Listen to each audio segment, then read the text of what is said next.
Welcome back. 2 weeks ago, I interviewed students on their studying abroad experiences. I received so much feedback that I had to make 2 segments. Here's part 2 of Where in the World Have You Been through St. Lawrence University. A little bit about how the Spain program works. Well, for the fall semester, you start off in Salamanca for 5 days of orientation. Then you're brought into a host family in Segovia for 3 weeks, which is really intense because you're only speaking Spanish. You're really just kind of thrown into the culture. And then we move on to Madrid to stay with a different set of host families for 3 months where we take our classes there through St. Lawrence. And you're a Spanish major, so did you choose the Spain program because of this? I did. I'm also a biology major, and I'm hoping to be a vet someday, so by going to Spain, I was hoping to better my Spanish, which I did, but also I'm hoping that I'll be able to use it in my career. I want to work primarily with horses, so if I decide to go out west or work at a racetrack or something, there will always be people that will be speaking Spanish. Or I could always, go to a Spanish-speaking country and learn. Study abroad program? I chose to go to India because I wanted an adventure, and I wanted to go somewhere I'd have no reason to go on any other occasion. This was something I wanted to explore, something that was completely foreign and completely alien. I hadn't had any firm understandings of Indian life, Indian society, or culture, and this opportunity presented itself, and I knew I had to take it. Is there any moment that sticks out from this experience more than the rest? Yeah, single moment. Yeah, we completed a number of pilgrimages, and one of them was to Yamunotri, which is the source of the Yamuna River, and so it began with a 13-mile hike to the summit, and there's this enormous temple, and it's cut out of a mountain ravine, and so you've got the river beginning from a glacier. It's glacial runoff, and it flows in through the temple, and it's heated by it's got a hot spring in it. And so you go perform a puja, which is an offering to the gods, and you sit and release your sins and receive purification in the hot springs. And that experience was unlike any I'd ever had, my kind of a first sense of spirituality on any level.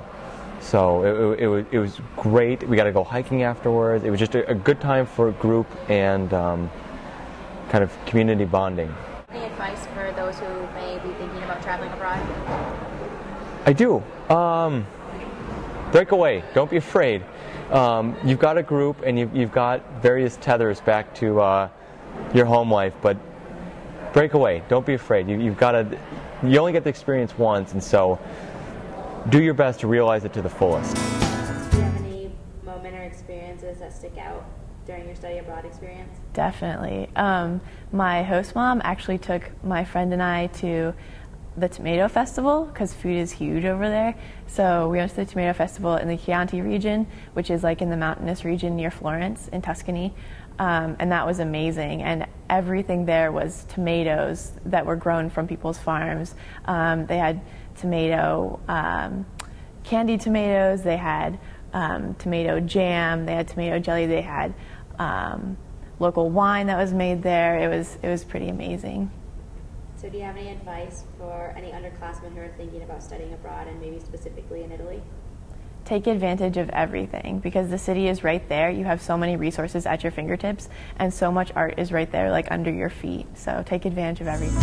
I went to Kenya last spring, 2009, and the most memorable moment from the whole experience was during my Maasai homestay. I was sitting against our house late at night as the sun was going down, and the sun was going down over Amboseli National Park, and all of a sudden I saw a dust storm rise up from the horizon, and I thought, what is that? And I asked my host brother, and he said, keep watching.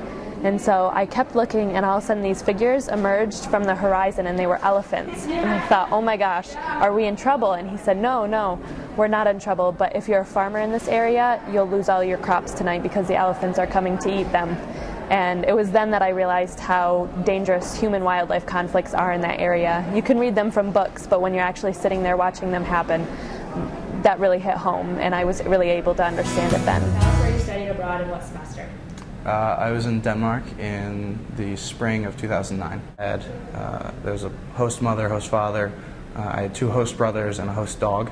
It was sort of I was given the responsibility of walking the dog after a while, but it was really nice because I just became part of the family after a while, and we'd have conversations around dinner where they'd ask me questions about English, and because I had to take Danish classes, so we had to take the host language, I would have tons of questions for them about Danish because it's a very confusing language. So they would either laugh at me for silly things that I was messing up and then help me with them, or they'd ask me questions. I'd help them cook, and they'd look and point to something and say what's that, and I'd have to say it in Danish, and they'd always joke that they wouldn't give me dinner if I didn't get everything right. But it was really cool to be able to use that in sort of a functional setting. Go into a cafe and I'd be able to order a cup of coffee or a little piece of cake, cup of coffee, and chocolate for chocolate cake. One of the other things about our program was that it really allowed me to travel and see Europe. We had our London program, and I've already been to England, and I really wanted to see the continent. I'm a history major with a European Studies minor, and so to be able to see what I've been studying was pretty cool. I did the Adirondack semester my sophomore year, so that was the fall of 2007. Can you tell us a little bit about where you stayed and what the semester is set up like? Yeah, I stayed outside of Tupper Lake in Childwald on Lake Massawepie, and I stayed in a yurt village. I don't know if you're familiar with a yurt, but if not, it's like a circular structure similar to a tent, but it does have a platform. So I stayed in there and I slept in a sleeping bag for pretty much the entire semester. And yeah, I lived with 11 other students, and professors came and paddled across the lake, hiked in, and taught various classes. All 12 students took the same class each day, and yeah, it was an awesome experience. Doing the Adirondack semester, I learned that you can really be happy with just a few things. We didn't have a shower, we didn't have a bathroom, so it was jumping in the lake each day to wash off. We did have a wood-fired sauna, which made the experience much more enjoyable. Why did you choose the Adirondack semester? I chose the Adirondack semester because I love the outdoors, was the first reason. Also, I am an environmental studies major, so I think it went along well with that major. And then I just heard wonderful things about this semester, and people really learn who they are when they do the semester, and you just have a deep connection with learning how to live with only 12 students, and then also discovering yourself throughout that process. Studying abroad allows students to enrich their major, gain cross-cultural skills, expand their world, and become responsible global citizens. At St. Lawrence University, I'm Chelsea Nuffer. Au revoir. Adios.